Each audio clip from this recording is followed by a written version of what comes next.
অদ্ভুত জীবন। জীবনটা খুব অদ্ভুত। কিছু মানুষ পাশে থাকে কিন্তু অনুভব করা যায় না। আবার কিছু মানুষ দূরে থেকেও হৃদয়ের খুব কাছাকাছি থাকে। সময় বদলায়, মানুষ বদলায়, কিন্তু অনুভূতি রয়ে যায়।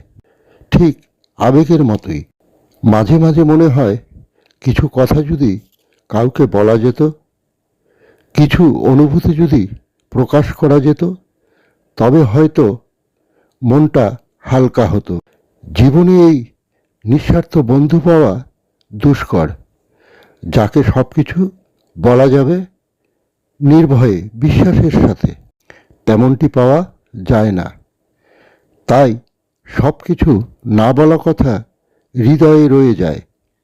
যা কিছু অনুভূতি, স্মৃতি হৃদয়ে অনুভবের জন্য ক্ষত হয়ে রয়ে যায়।